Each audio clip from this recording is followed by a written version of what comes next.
Alexander Campbell spent the first 20 years of his life in Northern Ireland.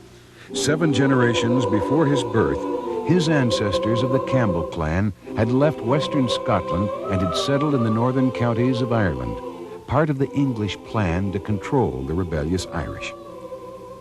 Ireland is a beautiful land with a rocky coast, rushing streams, green farms, and more sheep than people.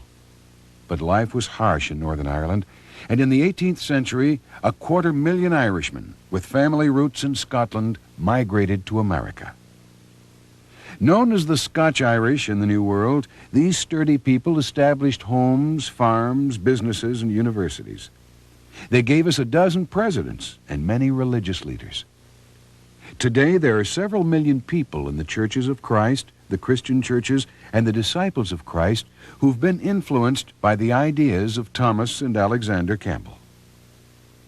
Who was this Alexander Campbell? What kind of man was he? Well, he was tall for his age, not as tall as basketball players today, but he was tall for his age. When he was young, he had rather sharp features, almost an eagle appearance. As he grew older, he mellowed, and in his old age, there's the Bogle portrait in there that shows him with a considerable beard. He was a man of the age of the Enlightenment, the Renaissance, the revival of learning. In fact, you know, he said once that to him, one of the great glories of the Protestant Reformation was that it was the heir of the Renaissance. One is always amazed when you read even the things his enemies said about him in his own time, the tremendous admiration. To me, Campbell's greatest contribution was restoring the Bible to us, and not only that, but how to study it. Campbell was a thoroughgoing student of the Scripture. Mr. Campbell was a man of almost unusual intellectual ability. He grasped things very quickly, and he carried them with him always. He had a colossal memory. He was Irishman, spoke with a brogue all of his life. I like the fact that Campbell was willing to put an emphasis on the Bible that I think few other people in the life of the church have put on it. Mr. Campbell wasn't an iconoclast. I think he felt very strongly that things had to be destroyed early on. And when this, and I think in the 20s, even his Baptist friends, when he told them in 1823, you know, I've got some things against you too. He was at first place a man with a delightful sense of humor. He would have never said he was Scotch-Irish. That's later Protestant prejudice. He would have said he was an Irishman with an Irish sense of humor, especially fond of the joke on himself or the joke on a good friend. I would say that Mr. Campbell was an important figure in American life and actually in the life of the world. His religious contribution is better known now than the rest of his contribution to world affairs. But at the time, he was better known, for instance, than Daniel Webster. I would say Campbell was a very proud man, but in the best sense of the word, of a knowledge of his own abilities, of his own where he wanted to go, of his own destiny in life. As I think I remarked earlier, he certainly walked through life with the proud assurance of a Highland chieftain. It became his heritage. That is true. But the other side, that he was arrogant, insensitive, never.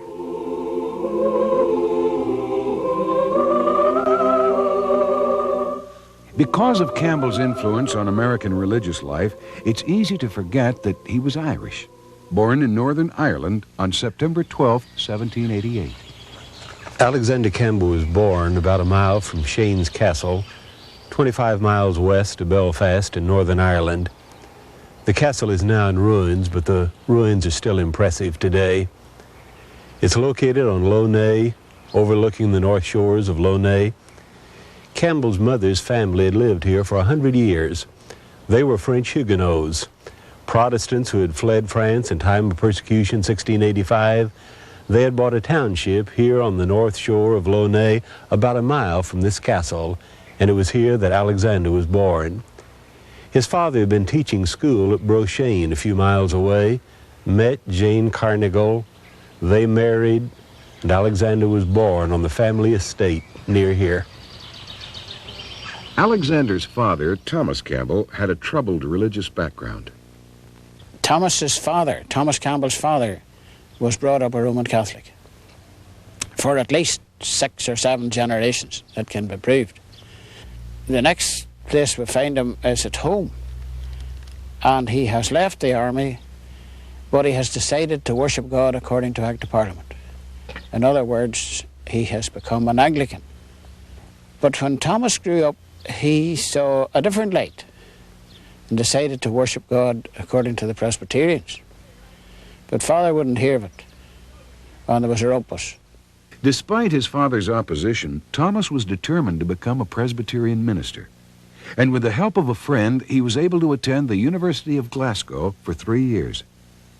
Then for the next 5 years, he went to Whitburn, Scotland every summer for his theological training under Professor Archibald Bruce. We're standing this morning on the lawn in front of the old manse of Whitburn Secession Church, as it used to be called, occupied then by Professor Archibald Bruce, which meant that he trained all the students of the denomination in all the areas of knowledge, not only divinity but history and all items of Bible study.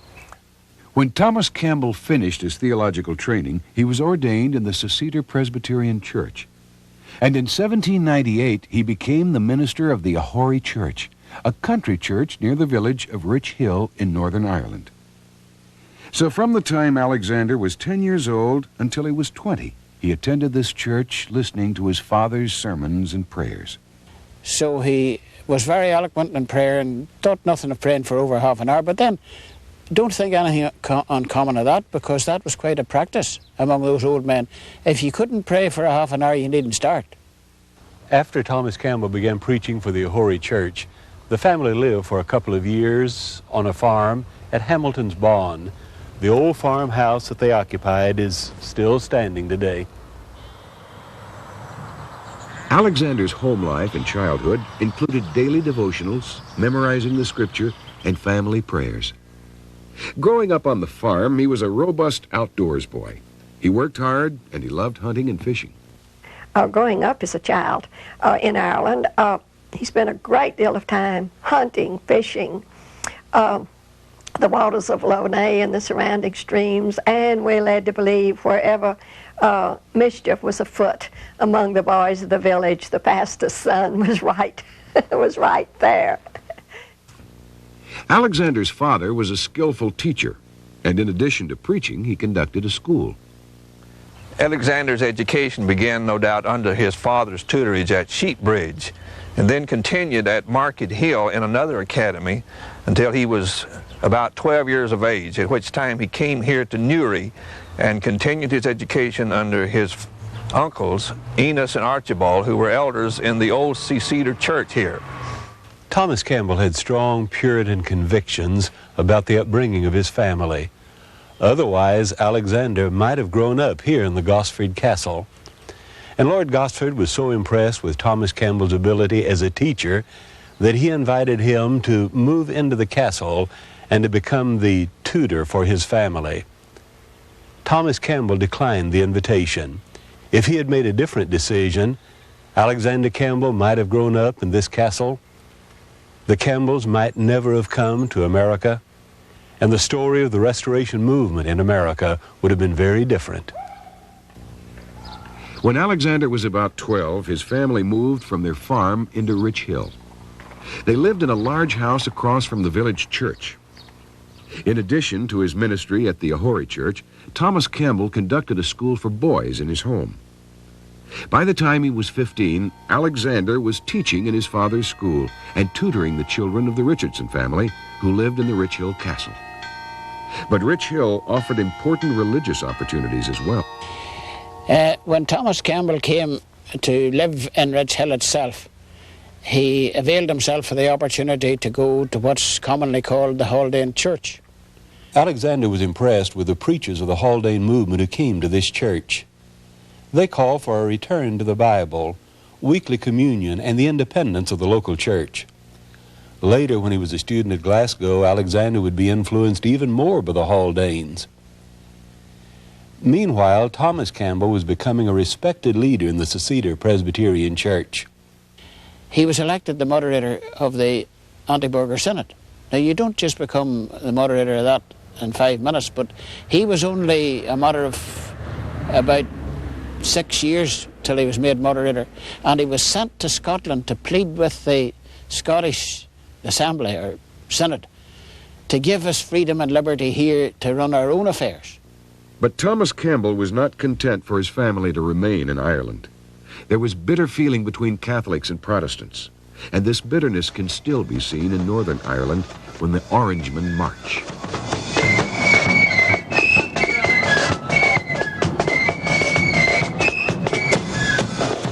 Thomas Campbell was concerned about the revolutionary atmosphere in Ireland and his ill health, so he decided to move.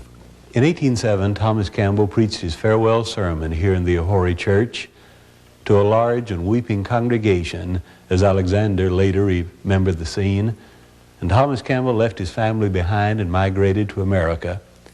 As the oldest of 7 Campbell children, Alexander was his mother's main source of help, especially when Thomas sent word for his family to join him in America. On October the 1st, 1808, the Campbell family set sail on the Hibernia to join Thomas Campbell in America. They left from the port of Londonderry, 20 miles south down Lake Foyle, sailed up the lake for several days, and then came to the narrow strait here at McGilligan's Point, through the strait and out into the North Channel. After they were out on the North Sea, they encountered a terrible storm. Alexander Campbell had a dreadful premonition that something bad might happen, and he was right. That night, they were shipwrecked, driven up onto the rocks. Campbell says in his diary, the entry for October 7, 1808, that it was a day of awful desolations and memorable scenes. Contrary winds blew, and we rode the same till the night of the 7th, when about 10 o'clock the wind was so high that we were blown ashore and dashed upon the rocks. And during that awful night, Alexander Campbell made the resolution that if God spared his life, he would give his life to the Lord in the ministry. With dawn, they discovered that they were on an island in the Hebrides. They were rescued.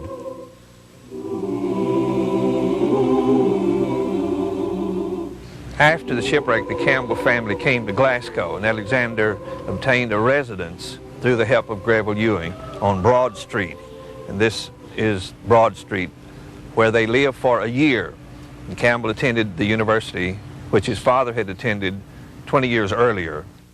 And that particular winter in Glasgow, he encountered not only some of the rational thinking at the university, but he also was very much introduced to the thought of John Glass, his son-in-law Robert Sandeman, and the Haldanes at Robert Haldane Seminary there in the city that was run by a man named Greville Ewing. Thomas and Alexander Campbell both attended the University of Glasgow. The university was located back in those days adjacent to Glasgow Cathedral, but 150 years ago the university moved to a location in another part of the city. Glasgow Cathedral was begun in 1238 and is a beautiful example of pre-Reformation Gothic architecture. The cathedral's cemetery is located on a hill or necropolis back of the cathedral. Campbell later reminisced how, as a student, he often wandered here in the dead hours of the night for meditation and prayer. The shipwreck that brought Alexander to Glasgow proved to be providential, for it provided him with intellectual and philosophical tools which he would use for the remainder of his life. He broadened his education at the university, and he was influenced by the religious views of John Glass, Robert Sandeman, and the Haldane brothers. Well, from Glass and Sandeman, I have to believe that he was influenced to think in terms of local congregations, independently organized, with an eldership and a deaconship. I have to believe that from Glass's writings, which he did read, that he had to have received influence about church worship, non-instrumental music in worship, weekly Lord's Supper. Those would have been some of the things that would appear to have most obviously influenced him. From the Haldane brothers, I think there certainly was an influence on preaching and evangelism, and the power of evangelism in spreading the gospel. Campbell was so influenced by these men that before he left Glasgow, he refused communion with the Seceder Presbyterians. For all practical purposes, he had turned his back on the church of his childhood. The young Alexander Campbell was a robust Irishman from a devout Christian family, with a keen mind and the philosophical training to think for himself. As he and his family left Greenock, Scotland in 1809 for a second attempt to come to America, they faced a stormy crossing of the Atlantic. But young Campbell couldn't know what spiritual storms lay ahead in the New World. He would need all of his strength, all his intellectual capacity, and all his spiritual insights. And with all of these, he would need to be guided by the light from above.